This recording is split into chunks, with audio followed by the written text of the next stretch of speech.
Hey there, thanks for watching. Well, the plan had been for this week to be down in the Mekong Delta on the motorbike, bringing you videos about Vietnamese food, Khmer culture, Vietnamese culture, history, architecture, people, and all that really good stuff. Well, as it happens, on the Sunday night, the night before I was due to leave, I came down with a flu. So I've spent the last 5 days or so convalescing. I'm going to call it that anyway, convalescing. And today, I don't know if you could hear that guy singing on the motorbike. So today's the first day out and about, really. So I've got the motorbike out and I'm going to go and have some brekkie because I wanted to introduce you to a kind of breakfast dish that's not that common down here in the south of Vietnam. And you may not have even heard of it, so we're going to go and check that out. We might have a coffee, and I've also just noticed that the motorbike needs a good wash, so I might go and take that in for a bit of a scrub as well. All right, let's get into it.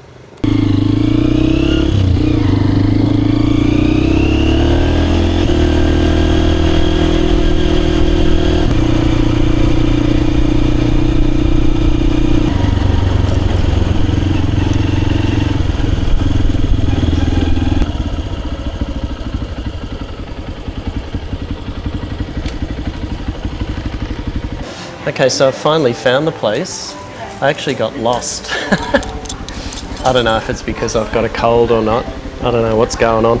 But yeah, finally found it. Came across this place just recently, actually, because I usually walk around here to the market. There's a market nearby. And just the other week, we walked past here and noticed it was here. So I don't think it's been here very long. And so what it is Mì Quảng, and it's from the central part of Vietnam. So places like Da Nang and Hoi An. And it's not that common down here in the south for whatever reason, but I know of a few places in my neighbourhood that have it, but I don't generally eat it so much.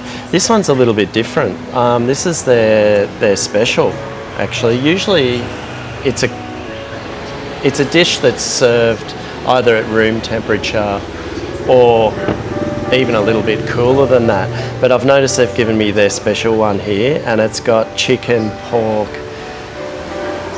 shrimp, and I think there's one more in it. I don't know, maybe there's a little bit of beef in it. So it looks kind of spicy. You also get this is pretty typical. And the crackers as well. And then also your usual sort of condiments. Actually, I wasn't expecting to get served up this one today.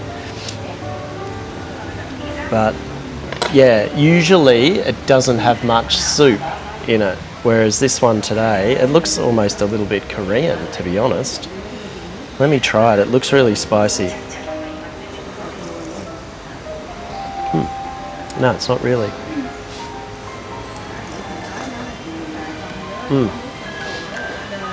Very tasty. Yeah, unusual version, this one. I'm not sure if it's the house special, but this is what they serve up. And the soup's very nice, quite savoury, not spicy at all, but I can add spice if I want. Yeah, so as I mentioned, Mì Quảng originates from Quảng Nam province near Da Nang, which includes Hoi An. So if you've been to either of those places before, then you'll probably know this dish, or you may have even eaten it.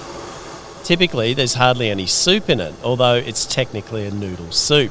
And that's what I wanted to show you today, but as usual, Vietnam's very good at serving up curveballs when you least expect them. And today's my lucky day. So I've been served up a Mì Quảng that actually has a lot of soup, which I've never seen before. Anyway, to get me through this video, just imagine there's very little soup in this bowl.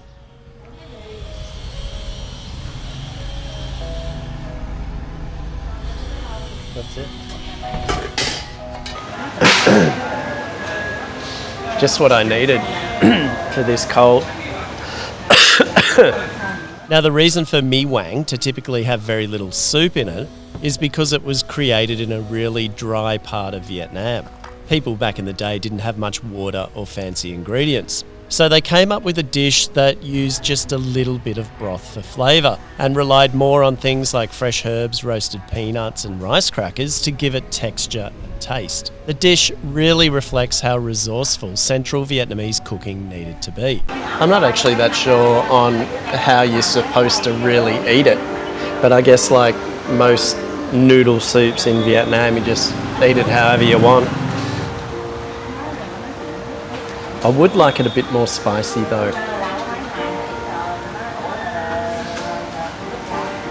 Got this here, look at that. Sort of like a pickled chilies by the looks.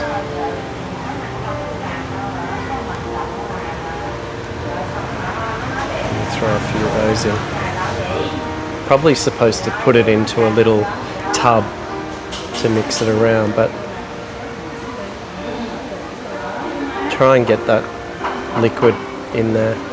Probably fish sauce and these little fiery bird's eye chilies.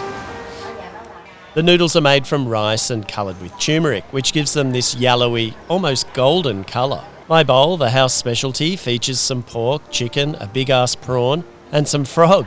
Yeah, I thought about using some kind of pun here, but I thought best to just hop to the next feature of this tasty dish. And that's that it's usually eaten warm or at room temperature, not piping hot like you do with, say, pho. Yeah, really good. Oh yeah, frog, that's right, that was the fourth meat. There it is there, that looks like a frog leg to me.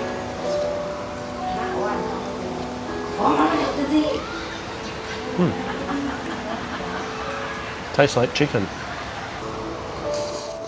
So, as you can imagine, Mì Quảng isn't just a meal for people who hail from central Vietnam. It's part of their identity.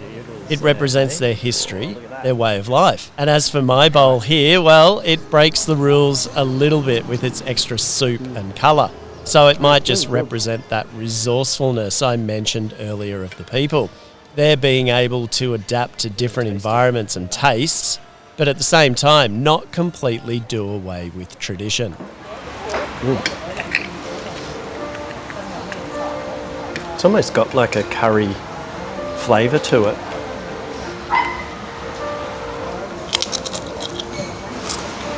Just a slight one.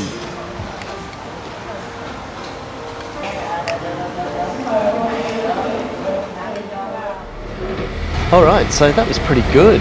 Mì Quảng, it wasn't the traditional Mì Quảng that I'd planned to show you, because usually the traditional one doesn't have much soup, whereas the one I had, it did. And I think it was more of a house special, and it was called the duck bit. So 90,000, little bit more expensive than you'd usually pay for a bowl of pho or something like that, but it was huge and it had tons of flavour, especially after I added the chili and the vinegared chili into the mix. So really recommend it. I'll put the address in the description. In the meantime, I've come to this great little coffee shop not too far away, so I'll let you know where that is as well. And it's owned by a young fella who lives here, and I think in the past he was the one that told me that he approached his parents and said, hey, can we put a coffee shop in our garden? So this is their garden just here. We're literally sitting in his garden to the side of the house. It's really nice and it's super cool. It's a good way to get out of the heat. So I'm going to have this orange juice, and then I think I'm going to go and give the motorbike a wash.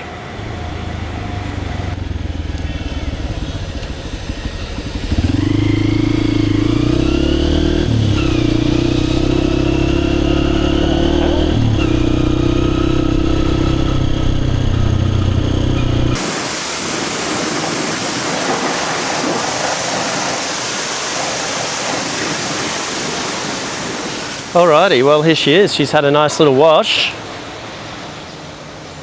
Ready to go. A wash and a blow dry. Ready for the trip. I don't get it done very often, and I hold my breath whenever they use the spray jet on the whole thing. I worry that the electrics will get wet, but let's see. We'll see how it goes. There she is. All right, well, that's it for this one. I hope you enjoyed it. I'll see you in the next one.